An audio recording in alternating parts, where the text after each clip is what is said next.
Marc Fogel. Wow. He looks good.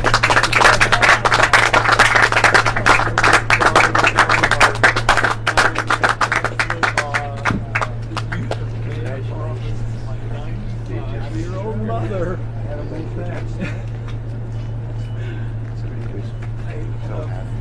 It's very difficult to articulate how proud I am of you and how proud of I am of what you've done and came back in my country. And it's the most humbling experience. I love it too.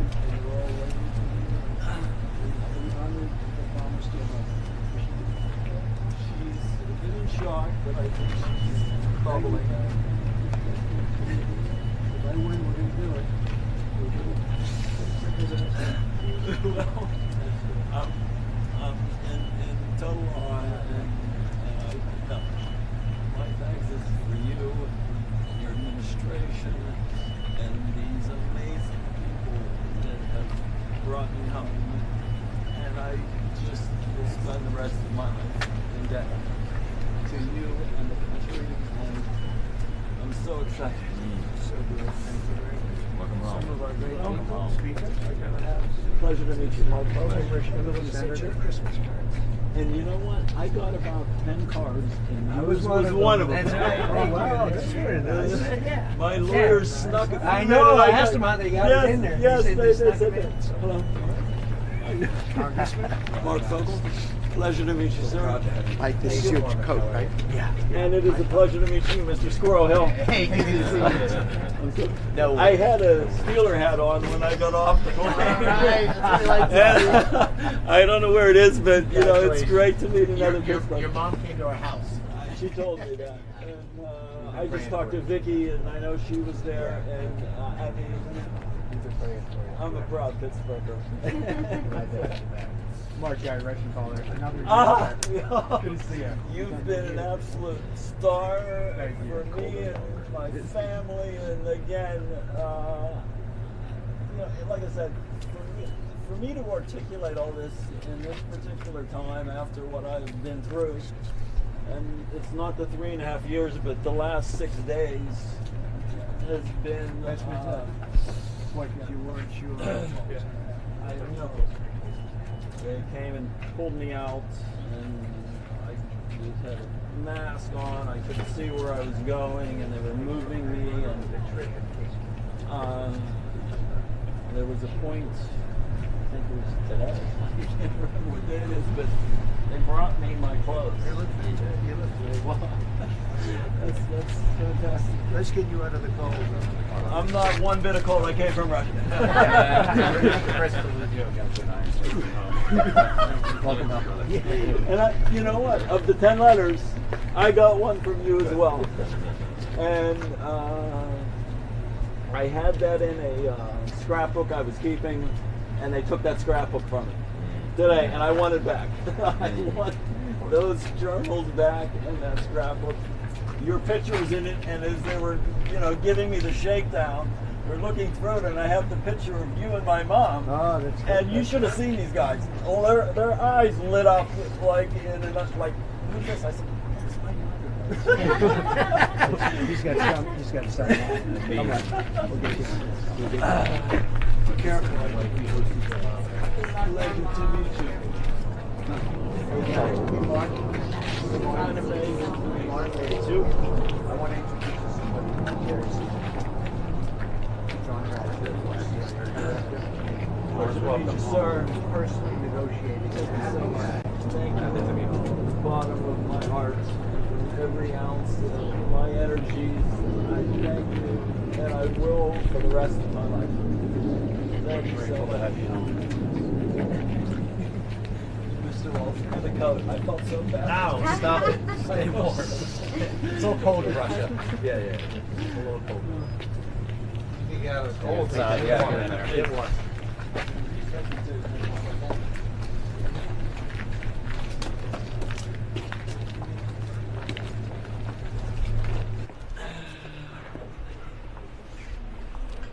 Everybody knows Mark.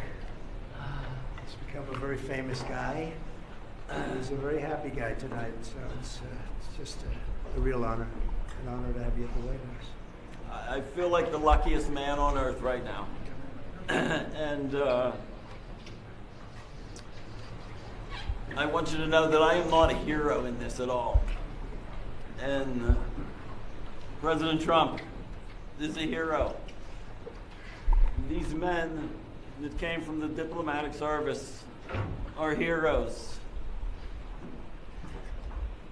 The senators and representatives that passed legislation in my honor to get me home are the heroes.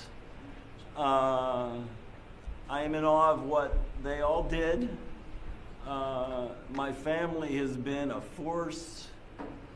I think my 95-year-old mother is probably the most dynamic 95-year-old on earth right now.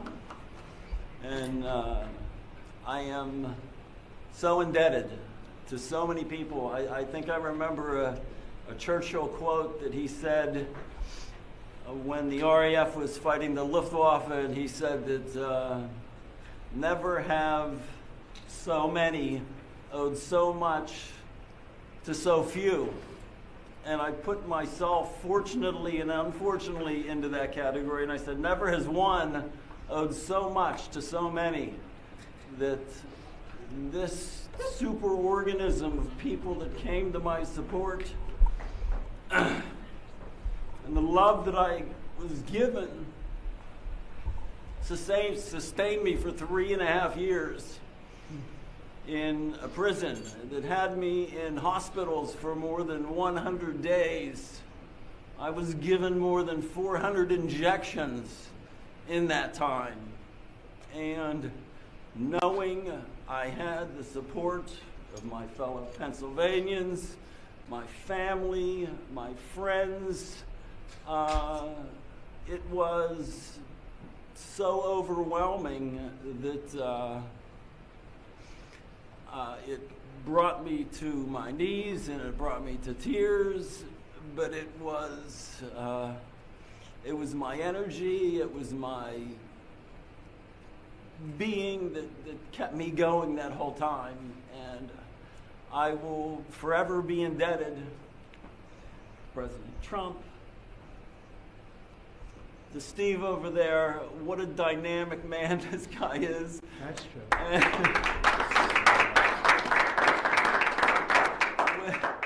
When I met him, the energy, the can-do attitude just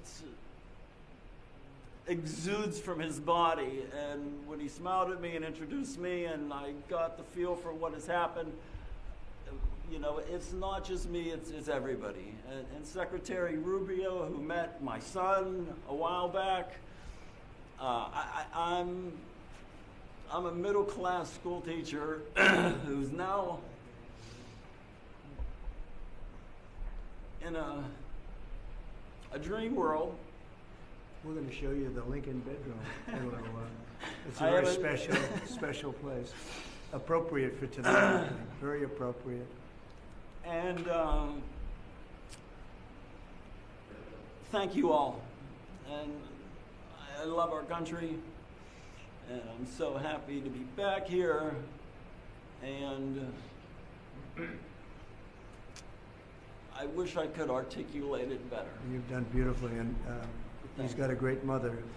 And when I saw the mother at a rally, she said, if you win, will you get my son out? And I promised. She's 95 years old. And I said, we'll get him out. And we got him out pretty quickly. She told me that exact words. I remember. And, she made quite an impression. And you also did. Yeah. And I'm in awe of what you've done and your team. It's great to have you back. Oh. Gonna have a great life. Yes. President, did you speak directly to President Putin about? Well, I don't want to say that. I just want to say that I appreciate very much what they did in letting Mark go home, and I appreciate Steve Witkoff, the job he did, and Marco behind the scenes was unbelievable. And so many of these people were unbelievable. They represent him. They're from his area, And we just wanted to get him back home. I had to get him back home because I would have had big trouble with his mother. And we're going to take him for a little tour of the Lincoln bedroom, which nobody gets to see, and it's very special. You want to see it? I would love to. And I also should make mention that President Putin was very generous and statesmanlike in granting me a pardon. I mean... What were the terms of this deal, Mr. President? Very fair, very, very fair, very reasonable. Not like deals you've seen over the years. They were very fair. And I think that's going to lead, and somebody else is being released tomorrow that you will know of. But we wanted to get this done, very important. And Steve wanted to actually fly over and get Mark and get him home properly, because it could be a pretty tough trip. So is this the beginning of a deal, sir? Is this the start? I think there's goodwill in terms of the war. You know, 1.5 million soldiers, young people have been killed. I've met many of them. Yeah, and it's a terrible thing going on. So we want to get that done. I think this could be the very important element. You could be a big part of it, actually, because it could be a big, important part of getting the war over with Ukraine.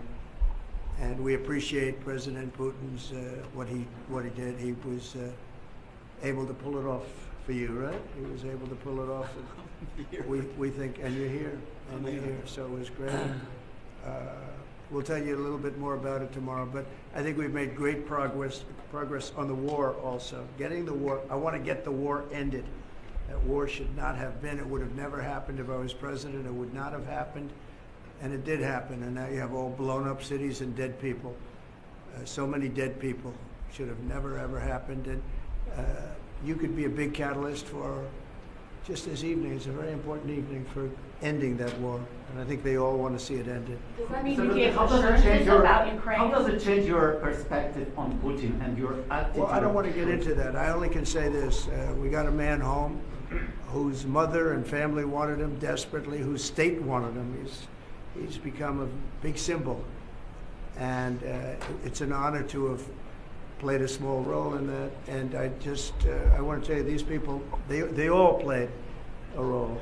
And we got him home, and he's healthy. It looks good, actually. To me, you look damn good, I'll tell you that. I think when expectations are low, Yeah. maybe that helps a little bit. When you go kaplunk, right? Can you tell us about the conditions in the prison that you were in, sir? I think I need a little bit of time to sort of digest all of that. There were times when it was extremely trying, and there were times when I could manage it, but I think I need some more time to, process it. It wasn't easy, right? It wasn't easy. Every second, every minute, every day had a challenge. But you're in good shape. I mean, compare that to what we saw 2 days ago come home. They were very, very ill. Those people are very ill. They were treated really badly. Mr. President, your predecessor left you almost $4 billion in unused aid for Ukraine. Are you going to use those money? Are you going to send but my weapons to predecessor Ukraine? should have had this gentleman out a long time ago. We did it in 2.5 weeks. He had 4 years to do it. He should have had Mark out a lot earlier. It's a shame. It's a shame. It was very... Should have never had the war to start off with.